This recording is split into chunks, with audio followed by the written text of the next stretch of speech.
श्रीमद्भागवत महापुराण तृतीय स्कंध 21वां अध्याय।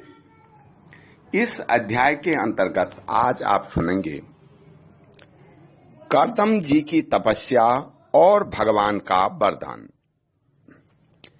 विदुर जी ने पूछा,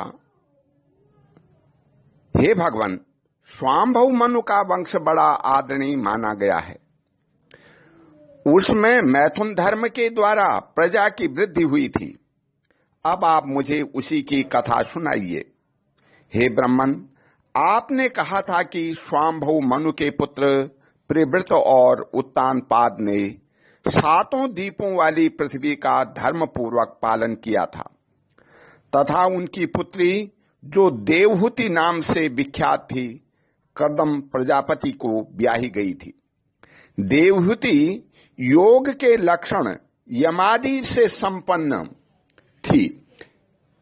उससे महायोगी कर्दम जी ने कितनी संतानें उत्पन्न की, वह सब प्रसंग आप मुझे सुनाइए। मुझे उसके सुनने की बड़ी इच्छा है। इसी प्रकार भगवान रुचि और ब्रह्मा जी के पुत्र दक्ष प्रजापति ने भी मनु जी की कन्याओं का पाणी ग्रहण करके उनसे किस प्रकार क्या क्या संतान उत्पन्न की, यह सब चरित्र भी मुझे सुनाइए। मैत्रेय जी ने कहा, हे विदुर जी, जब ब्रह्मा जी ने भगवान कर्दम को आज्ञा दी कि तुम संतान की उत्पत्ति करो, तो उन्होंने 10,000 वर्षों तक सरस्वती नदी के तीर पर तपस्या की। वे एकाग्र चित्त से प्रेम पूर्वक पूजनोपचार द्वारा शरणागत वरदायक श्री हरि की आराधना करने लगे। तब सत्ययुग के आरंभ में कमल नयन भगवान श्री हरि ने उनकी तपस्या से प्रसन्न होकर के उन्हें अपने शब्द ब्रह्ममय स्वरूप से मूर्तिमान होकर दर्शन दिए। भगवान की वह भव्य मूर्ति सूर्य के समान तेजोमयी थी। वे गले में श्वेत कमल और कुमुद के फूलों की माला धारण किए हुए थे। मुख कमल नीली और चिकनी अलकावली से सुशोभित था। वे निर्मल वस्त्र धारण किए हुए थे। सिर पर झिलमिलाता हुआ स्वर्णमय मुकुट, कानों में जगमगाते हुए कुंडल और कर कमलों में शंख चक्र गदा आदि आयुध विराजमान थे। उनके एक हाथ में क्रीड़ा के लिए श्वेत कमल सुशोभित था। प्रभु की मधुर मुस्कान भरी चितवन चित्त को चुराए लेती थी।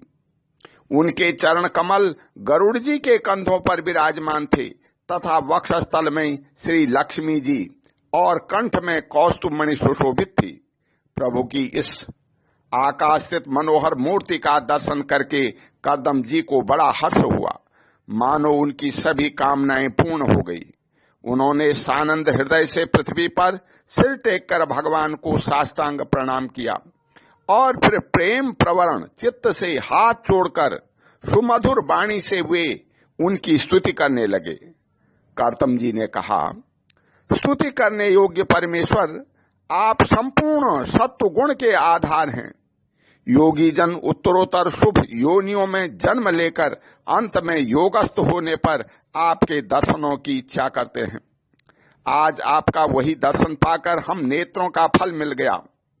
आपके चरण कमल भवसागर से पार जाने के लिए जहाज हैं।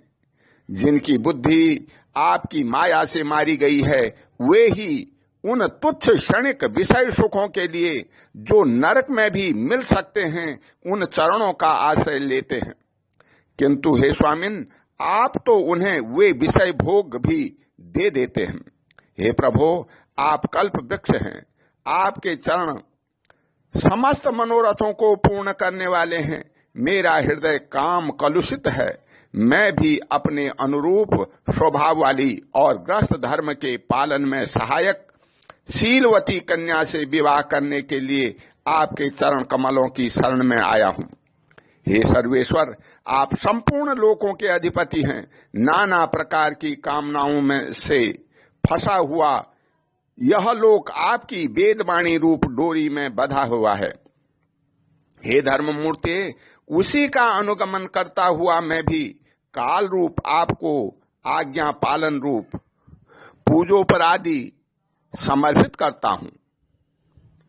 हे प्रभु, आपके भक्त विषयासक्त लोगों और उन्हीं के मार्ग का अनुसरण करने वाले मुझ जैसे कर्मजड़ पशुओं को कुछ भी न गिनकर आपके चरणों की छत्र छाया का ही आश्रय लेते हैं तथा परस्पर आपके गुणगान रूप मादक सुधा का ही पान करके अपने सुधा विपाशादि देह धर्मों को शांत करते रहते हैं। हे प्रभु, यह काल चक्र बड़ा प्रबल है, साक्षात ब्रह्मा ही इसके घूमने की धुरी हैं।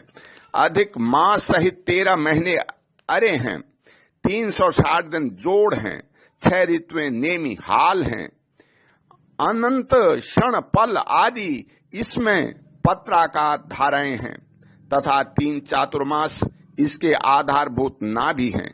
यह अत्यंत वेगवान संवत्सर रूप काल चक्र चराचर जगत की आयु का छेदन करता हुआ घूमता रहता है, किंतु आपके भक्तों की आयु का हास नहीं कर सकता। हे भगवान, जिस प्रकार मकड़ी स्वयं ही जालें को फैलाती, उसकी रक्षा करती और अंत में उसे निगल जाती है, उसी प्रकार आप अकेले ही जगत की रचना करने के लिए अपने से अभिन्न अपनी योग माया को स्वीकार कर उससे भक्ति वक्त अभिव्यक्त हुई अपनी सत्वादि शक्तियों द्वारा स्वयं ही इस जगत की रचना, पालन और संहार करते हैं।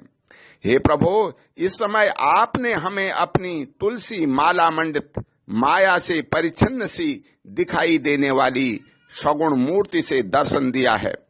आप हम भक्तों को जो शब्दादि विषय सुख प्रदान करते हैं, वे माइक होने के कारण यद्यपि आपको पसंद नहीं है, तथापि परिणाम में हमारा शुभ करने के लिए वे हमें प्राप्त हों। हे नाथ, आप स्वरूप से निष्क्रिय होने पर भी माया के द्वारा सारे संसार का व्यवहार चलाने वाले हैं तथा थोड़ी सी उपासना करने वाले पर भी समस्त अभिलषित वस्तुओं की वर्षा करते रहते हैं।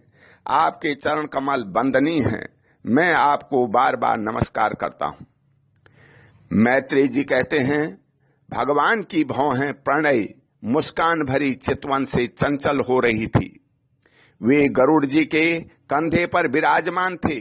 जब कर्दम जी ने इस प्रकार निष्कपट भाव से उनकी स्तुति की, तब वे उनसे अमृतमयी वाणी से कहने लगे। श्री भगवान ने कहा, जिसके लिए तुमने आत्म संयमनादि के द्वारा मेरी आराधना की है, तुम्हारे हृदय के उस भाव को जानकर मैंने पहले से ही उसकी व्यवस्था कर दी है। हे प्रजापते, मेरी आराधना तो कभी भी निष्फल नहीं होती। फिर जिनका चित्त निरंतर एकांत रूप से मुझ में ही लगा रहता है, उन तुम जैसे महात्माओं के द्वारा की हुई उपासना का तो और भी अधिक फल होता है। प्रसिद्ध यशस्वी सम्राट स्वाम्भव मनु ब्रह्मवर्त में रहकर 7 समुद्र वाली सारी पृथ्वी का शासन करते हैं। हे विप्रवर, वे परम धर्मज्ञ महाराज महारानी शत्रुपा के साथ तुमसे मिलने के लिए परसों यहाँ आएंगे। उनकी एक रूप यौवन शील और गुणों से संपन्न श्यामलोचना कन्या इस समय विवाह के योग्य है। हे प्रजापते, तुम सर्वथा उसके योग्य हो, इसलिए वे तुम्ही को वह कन्या अर्पण करेंगे। हे ब्रह्मन, गत अनेकों वर्षों से तुम्हारा चित्त जैसी भार्या के लिए समाहित रहा है, अब शीघ्र ही वह राजकन्या तुम्हारी वैसी ही पत्नी होकर यथेष्ट सेवा करेगी। वह तुम्हारा वीर्य अपने गर्भ में धारण कर उससे 9 कन्याएं उत्पन्न करेंगी और फिर तुम्हारी उन कन्याओं से लोक रीति के अनुसार मरीचि आदि ऋषिगण पुत्र उत्पन्न करेंगे। तुम भी मेरी आज्ञा का अच्छी तरह पालन करने से शुद्ध चित्त हो, फिर अपने सब कर्मों का फल मुझे अर्पण कर मुझको ही प्राप्त होगे। जीवों पर दया करते हुए तुम आत्मज्ञान प्राप्त करोगे और फिर सबको अभय दान दे अपने सहित संपूर्ण जगत को मुझ में और मुझको अपने में स्थित देखोगे। हे महामुने, मैं भी अपने अंश कला रूप से तुम्हारे वीर्य द्वारा तुम्हारी पत्नी देवहूति के गर्भ में अवतीर्ण होकर के सांख्य शास्त्र की रचना करूंगा। मैत्रेय जी कहते हैं, हे विदुर जी, कर्दम ऋषि से इस प्रकार संभाषण करके इंद्रियों के अंतर्मुख होने पर प्रकट होने वाले श्रीहरि सरस्वती नदी से घिरे हुए बिंदु सर तीर्थ से अपने लोक को चले गए। भगवान के सिद्ध मार्ग वैकुंठ मार्ग की सभी सिद्धेश्वर प्रशंसा करते हैं। वे कर्दम जी के देखते देखते अपने लोक को सिधार गए। उस समय गरुड़ जी के पक्षों से जो शाम की आधारभूता ऋचाएं निकल रही थी, उन्हें वे सुनने जाते थे।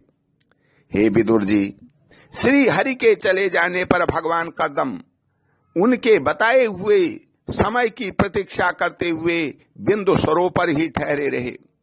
हे वीरवर, इधर मनु जी भी महारानी शत्रुपा के साथ स्वर्ण जटित रथ पर सवार होकर तथा उस पर अपनी कन्या को भी बिठाकर पृथ्वी पर विचरते हुए जो दिन भगवान ने बताया था, उसी दिन शांतिपरायण महर्षि कर्दम के उस आश्रम पर पहुंचे।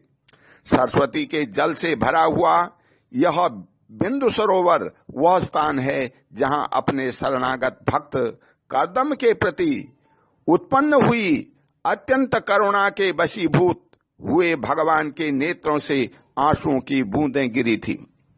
यह तीर्थ बड़ा पवित्र है। इसका जल कल्याणमय और अमृत के समान मधुर है तथा महर्षिगण सदा इसका सेवन करते हैं। उस समय बिंदु सरोवर पवित्र वृक्ष लताओं से घिरा हुआ था, जिनमें तरह तरह की बोली बोलने वाले पवित्र मृग और पक्षी रहते थे। वह स्थान सभी ऋतुओं के फल और फूलों से संपन्न था और सुंदर वन श्रेणी भी उसकी शोभा बढ़ाती थी। वहां झुंड के झुंड मतवाले पक्षी चहक रहे थे, मतवाले भौरे मंडरा रहे थे। उन्मत्त मयूर अपने पिछ फैला फैला करके नट की भांति नृत्य कर रहे थे और मतवाले कोकिल कुहू कुहू करके मानो एक दूसरे को बुला रहे थे। वह आसम, कदम्ब, चंपक, अशोक, कंजर, बकुल, असन, कुंद, मंदार, कुटज और नए नए आम के वृक्षों से अलंकृत था। वहां जलकाग, बतख आदि जल पर तैरने वाले पक्षी, हंस, कुकुर, जलमुर्ग, सारस, चकुआ और चकोर मधुर स्वर से कलरव कर रहे थे। हरिण, सुअर, स्याही, नीलगाय, हाथी, लंगूर, सिंह, बानर, नवेले और कस्तूरी मृग आदि पशुओं से भी वह आश्रम घिरा हुआ था। आदिराज महाराज मनु ने उस उत्तम तीर्थ में कन्या के सहित पहुंचकर देखा कि मुनिवर कर्दम अग्निहोत्र से निवृत्त होकर बैठे हुए हैं। बहुत दिनों तक उग्र तपस्या करने के कारण वे शरीर से बड़े तेजस्वी दिख पड़ते थे तथा भगवान के स्नेहपूर्ण चितवन के दर्शन और उनके उच्चारण किए हुए कर्णामृत रूप सुमधुर वचनों को सुनने से इतने दिनों तक तपस्या करने पर भी वे विशेष दुर्बल नहीं जान पड़ते थे। उनका शरीर लंबा था, नेत्र कमल दल के समान विशाल और मनोहर थे, सिर पर जटाएं सुशोभित थी और कमर में चीर वस्त्र थे। वे निकट से देखने पर बिना शान पर चढ़ी हुई महामूल्य मणि के समान मलिन जान पड़ते थे। महाराज स्वाम्भव मनु को अपनी कुटी में आकर प्रणाम करते देख उन्होंने उन्हें आशीर्वाद से प्रसन्न किया और यथोचित आतिथ्य की रीति से उनका स्वागत सत्कार किया। जब मनु जी उनकी पूजा ग्रहण कर स्वस्थ चित्त से आसन पर बैठ गए, तब मुनिवर कर्दम ने भगवान की आज्ञा का स्मरण कर उन्हें मधुर वाणी से प्रसन्न करते हुए इस प्रकार कहा, हे देव, आप भगवान विष्णु की पालन शक्ति रूप हैं, इसलिए आपका घूमना फिरना निस्संदेह सज्जनों की रक्षा और दुष्टों के संहार के लिए ही होता है। आप साक्षात विशुद्ध विष्णु स्वरूप हैं तथा भिन्न भिन्न कार्यों के लिए सूर्य, चंद्र, अग्नि, इंद्र, वायु, यम, धर्म और वरुण आदि रूप धारण करते हैं। आपको नमस्कार है।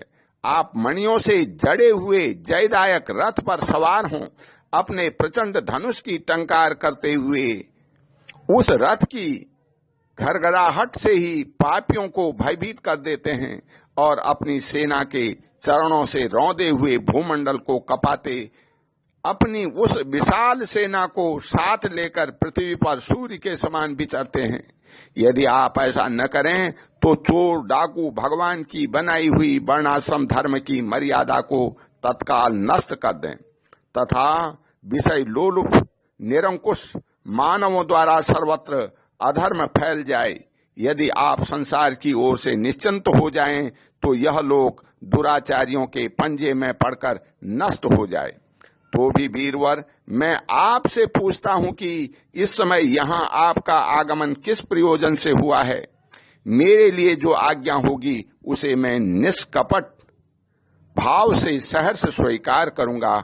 ओम शांति। बोल श्री कृष्ण भगवान की जय।